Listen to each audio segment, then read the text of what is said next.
I am finally ready to talk about it. The real reason why I have not been backpacking or camping outside of obviously recovering from knee surgery. I wanted to talk to you guys about my experience. I'm not looking for cosigners or for people to be like, girl, you was right, blah, blah, blah, blah. Like, it took me a long time to kind of get to the point where I could admit, like, I was probably the problem.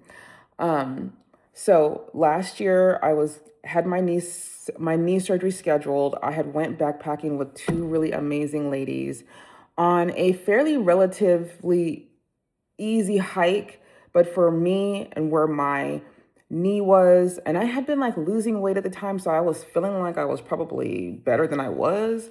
But these ladies were amazing and patient and just awesome, right?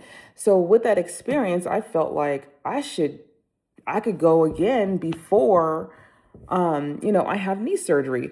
So I scheduled something else with a different group, which I'm not gonna name any people because I don't ever want people to like not want to do something because of my lack of experience and all of that. So I messaged the leader. We were talking back and forth about this upcoming hike. He mentioned that there was going to be a couple of ladies who joined, and it was going to be a beginner friendly. I let him know that I was having knee surgery. And the plan was you could hike up, and then in the morning, they would split off into two groups. One group would go and do a secondary hike, and the other group would hang out and kind of sleep in and then hike back down the mountain, right? And so what ended up happening, however, was uh, when I get to the meetup point here in Boise, and the trip was actually in like the Twin Falls area. It was it was beautiful. Like the location was fantastic, right? Um, I want to say that the backpacking trip I had done like the weekend before, maybe the elevation was like 300 feet. I don't know. I'm not totally sure. Um, but when I get to Boise, I'm the only girl. And I'm like, okay, this is not good because my husband is thinking I'm going to be on a trip with women. I've shared my location with him and my friend Betsy. Um, so everyone that could come and help me knew where I was, right? But I get there and there's like only guys, and I'm like, okay, shoot, right? But then I was like, they were like, okay, like let's just jump in one car, and I'm like, well, I'll drive. And I was mainly thinking I would drive because I like to have my car. I didn't think this through because that made me responsible for other parties. Again, lack of experience and being a little bit too excited to think through consequences. Mistake number one for me, right? So we get to the location, we meet up as a group. The leader's like very excited, very passionate. You could tell he really cares about, these experiences. And there's one lady there, and I'm like, oh my gosh, this chick don't have no backpack. She has like a dog. And I'm like, maybe she has her backpack in the car or something. I don't know. Anyways, we start up this hike and they have it set up where whoever's the slowest person, the another person from like the group leadership has to stay with that slow person. Me. Uh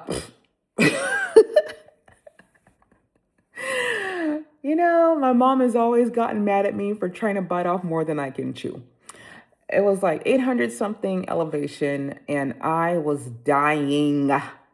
And I thought because I had lost a lot, fairly amount of good weight at that point, but I didn't realize like you got a 35-pound pack on and you're climbing elevation, and it's like it was challenging. Okay, so I am starting to get like embarrassed. Is where this really comes from. I was embarrassed because I felt like I was holding the group back. These people were like professionals. They could have probably ran up the thing in like 10, 15 minutes or something. I don't know. They looked like they had been doing this a lot. And I felt like, wait a minute, this was supposed to be advertised as beginner. I'm really the only beginner here. The rest of y'all are professionals. And the one lady or the ladies who were supposed to come, the one lady, or I think it was two women were supposed to show up in Boise, didn't show up. And the one lady in the Twinkie Falls did not show up to backpack. And she would not talk to anybody, like nobody. I think she talked to one person. And there was also a gentleman that was there that made me a little bit uncomfortable, but he wasn't staying. He was just there for like the day. So I'm like, okay, well, I'm in this now, right? I just kept on thinking, Craig's going to kill me, that I'm gonna stay with these dudes. But I started to feel a little bit more comfortable because, like, one, they all had very professional jobs. And I did feel like in that short period of time that there was a couple of people in that group that I felt very comfortable with. Like I felt like I could trust, right? So we get up to the summit and everybody's starting to put up their packs. Now remember, this is only the second time I put up my tent. And I'm like looking for the right spot. It's like no flat area. This is like uncharted territory. And so I'm taking my time and I'm asking questions. And because again, I'm thinking beginner backpacking. I'm the only beginner out of all of that, which is kind of a bummer because the people who had signed up, there was several who didn't show up. So they decided that they wanted to do like a secondary hike. I'm like, okay, that's fine. So I start to go because I'm like, I had time to rest and recover. I had filtered my water. And as we're starting to go, I'm just walking, right? I don't have no pack on, so I feel free. And one of the gentlemen turns back and says, let's go back because they're getting into some like really deep, steep stuff. And he had been the one that was hanging back with me. So he was being cautious and like looking out for me. So me, him, and another gentleman who I adore, by the way, I adore both of these guys to this day. I think they are amazing people. We like hike back and come to find out that elevation climb was like 1,000. And I think the most elevation I've ever done was like 900 without a pack. So to go 800 something with a pack and then go another 1,000, probably the best choice I could have made was to not do that. So that night, everything seems to be going pretty good. It's awkward because I'm the only girl, but they are all extremely respectful. Getting to know me. One of the guys, the leader, was showing me how to like tie up my bear sack. And so I'm feeling like things are going well. And then, I left the part out. Before we started the hike, the leader was like, is it okay if like we change the location of like where we're going to hike out in the morning? And then we could just jump in your car and we'll come back down and then we could just all disperse, kind of energy, right? I was like, okay, that's fine. So I drive up this like a little bit more of a mountain. And then I jump in his car, we go back down, and then we start the original hike with the rest of the group. So I'm feeling like, okay, we have a plan, right? But I didn't realize that plan meant that the whole agenda had changed from what the original plan was, which was two groups. One would hang back and backpack back down. I didn't see, again, not thinking, right? I'm just trusting. And that's something that was a mistake. And then the next group would go up, hike up to the car, and then drive back down. It's my car, dummy. What was I thinking? Anyways, there's a lot of things I did wrong, okay? And I'm sharing this with you guys because it's been embarrassing. And I've compromised myself in a way that I don't ever want to feel that way again. Anyways, and I might cry talking about this because I did not show up very Christianly as this story is going to go on. So that evening, everybody is like, chit-chatting, getting to know each other. These guys clearly have done this a lot together, but they were very welcoming, made me feel comfortable, and understood I was in an awkward situation being the only woman. So I think they all were kind of like trying to make sure I felt okay, realizing that like this probably is awkward for her, right? But then the leader is like, okay, well, change of plans. We're going to all hike out in the morning because we want to do that secondary hike. And I'm like, I'm dead. My feet, I don't know if I can even hike back down. But he's like, well, it's easy. Like, it's not a difficult hike. It's easy. You'll be fine. Da, da, da. It's like not hardly any elevation, yada, yada. Right. But I'm like, I have a bad knee and I'm scared because if something happens, I could end up really in a bad situation here. And you're talking about hiking out in the middle of the night in pitch black. I was like, I don't know if I don't want to do that. But now I don't really have a choice, right? Because there's nobody going to be at this camp with me. And my car is up more of a mountain. So I'm already feeling some kind of way. Now I'm starting to feel like anxious, right? So we get in our tents, go to sleep. I didn't sleep because I'm scared. Like, I'm scared, okay? I'm scared. And there was tons of like wind and stuff. It was crazy. Like the winds were like hitting against this rock and then coming back, and like the tents were shaking. It was cool but scary. If my husband had been there, or I'd have had Betsy or Tracy there, these are my two backpacking friends, I would have been spooning them, okay? Because I was scared. Anyways, so that morning, it was like, I don't know, 3, 4 o'clock, pitch black. We're scrambling to get dressed and all of this stuff. And I guess I'm moving too slow because the leader starts taking down my tent. And unbeknownst to me, he like rips off one of the cords on accident.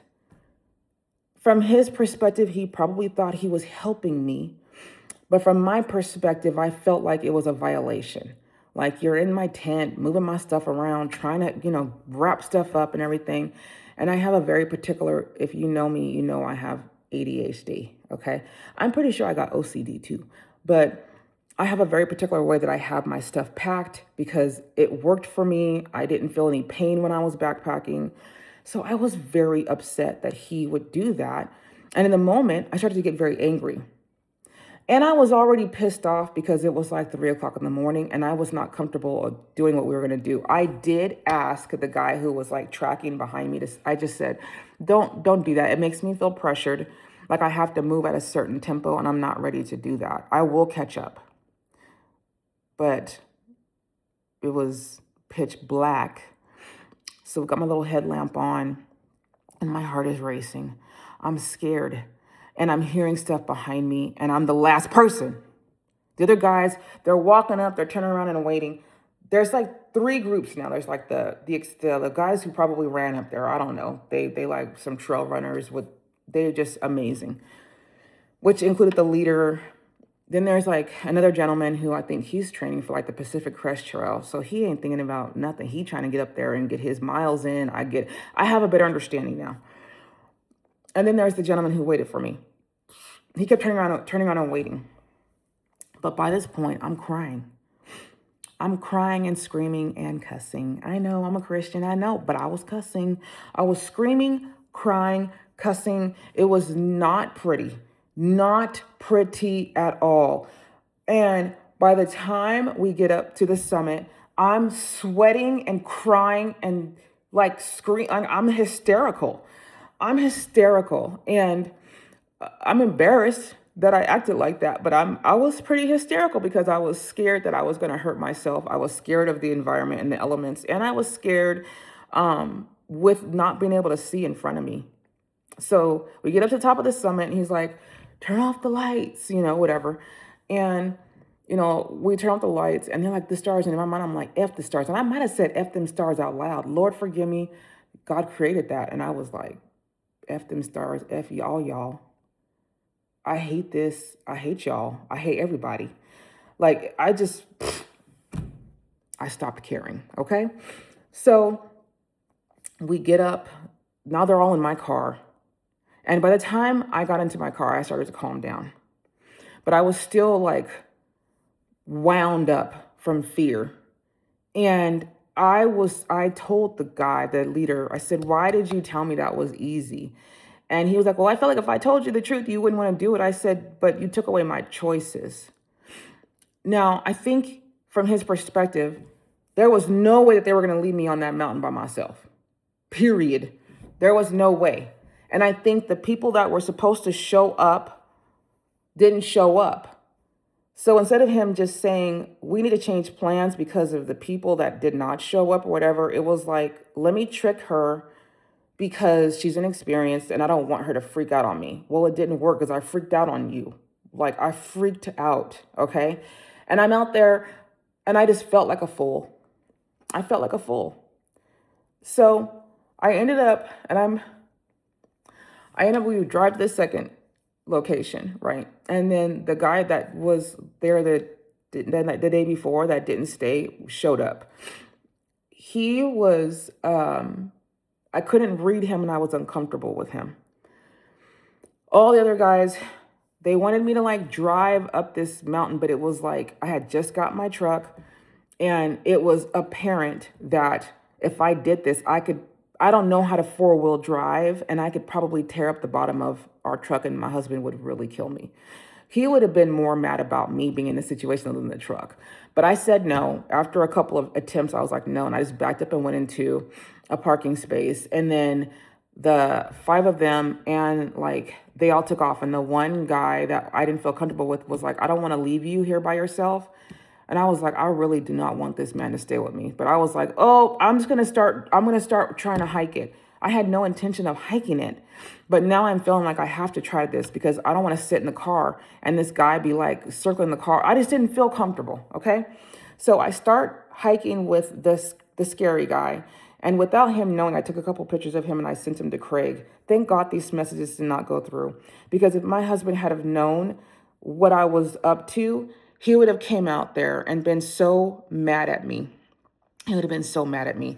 So I ended up turning around halfway and I made some excuse like my back hurts. I don't know what I said to the guy. I said, please do not come back with me. I'm fine. I got a lock on my car. I can lock the door. So I walked back by myself. But now I'm afraid. I'm afraid of like what? I'm afraid of the things that I was comfortable with. Now I'm afraid just because of the situation as a whole, right? So I'm sitting in the car by myself and the one guy who was always like hanging back with me to make sure I was like not alone, he comes back because he said, I don't know, I just didn't really want to do that. I'm tired and I didn't feel good about leaving you out here by yourself. So now I'm like changing up his experience because of my lack of ability, right? Which is obviously not a good feeling. So it's crazy because this is almost a year and I'm still, I don't know, embarrassed or ashamed. I don't even know what I feel anymore. But so him and I just chat and we're sitting and we're just like waiting for the rest of the group to come back. It's like 2 hours. I don't know. And by this point, I'm like, I don't know. I'm at a loss. So the guys come back and they, the leader asked for feedback and I just went in. I said, you advertised this as a beginning backpack experience. You guys changed up things in the middle. You did not think about the fact that you had a woman who was a beginner in all of the things, a beginner in hiking, you know, because I hadn't hiked in a long time, a beginner in backpacking. And I don't think you guys have a very clear distinction of what beginning is. Is it a beginner at hiking out of shape? Is it a beginner at using your gear? And I just went in. I was upset. I was angry. And so I think that experience made that group reevaluate what beginner meant for them. And the leader called me a couple of, I think that same night or to check on me. And I was still upset. But I had calmed down. I had made it home safe. And the other gentleman who kept on hanging back with me, fixed the tear in the tent string. And I just told him, I said, you touched my stuff and just did not respect the fact that of where I was. And I also didn't respect the fact of where I should have been in that situation. But I guess you don't really know until you know, right? And I just said I would have hoped that knowing where my level was at, that you guys would have maybe made some changes. But then it's like, I don't want people to change things because of my lack. So now I'm realizing a lot of what I was feeling was being embarrassed by what I could not do. And then I didn't want to allow my inabilities to hold back their experience, but it actually ended up making their experience bad anyways because of my bad attitude. So we talked through that, and he basically was like, maybe you could start getting in shape with, in regards to backpacking, start walking on the Stairmaster with your backpack and all that. So he's trying to help me from like a physical standpoint, but he never really addressed the mental part of the experience that happened for me. And anyways, at the end of the day, he sent me a note later on and just said, I don't think you're a good fit for the group, and basically kicked me out, right? And I talked to the guy who had helped me and stayed back with me, and he was like, you were pretty pissed, you were yelling, and he goes, but I have a tough skin and I understood, and I was sensitive to that. This gentleman is very kind. He's very kind. He's like, but I understood where you were at, and I understood your fear and all that, which is why he kept coming back and checking on me and stuff like that. But after that experience, I haven't been backpacking because, one, I just, I'm recovering from knee surgery. And two, I was embarrassed by the way I responded to adversity. I could have done a better job. And I did call and apologize to the leader for how I responded in that moment. And, and I thanked the people who did help me through that. There was a couple of, like I said, there was the two gentlemen, and the one I still text with here and there, like, hopefully him and I and his girlfriend and Craig, we can go on a hike or something together. But that was not a good experience. And I learned a lot. And I also learned that I never want to put my husband in that situation again. My husband was so upset because anything could have happened to me. And he didn't really know what was going on, and I didn't communicate because I couldn't. And so what I've learned from that is it's okay to just say, I don't want to do that. I don't feel comfortable or safe. And if it means that it changes the experience for other people, I can't try to be silent when I'm afraid to do something or whatever, if I feel unsafe. And I should have communicated myself better. And I should have communicated myself calmly, because now I just feel like the stereotype of the angry Black woman. So that was my experience. I'm still trying to not be afraid of the outdoors anymore, because the fear started after that. And it took something that I really loved and was excited about, and it changed the trajectory. So I don't know, maybe this is going to teach me how to be more respectful of the outdoors. I don't know exactly, and I hate crying, but I don't hate crying. I hate crying. I don't hate crying. But if this helps me to get back outside and back out on the trail and back into community with people who are like-minded, I adore Betsy, because she was ready to burn the whole city down for me. She was so mad. And even if I was wrong, she just had my back. Her and her boyfriend, Mark, were ready to blow the whole city up for me. And Betsy, I hope you know how much I care about you. And then, just Tracy listening to me on the phone, crying, and even from her Christian standpoint, probably knowing I was wrong in a lot of areas, she still just listened. So yeah, if you actually watch this whole thing, good for you. But that's why I haven't really been back. So the group continues. I see them all. They're, thriving or whatever. I don't know. But it's always embarrassing to be like kicked out of something. That's not a good feeling, but I deserved it. And I know better now. So thanks for watching.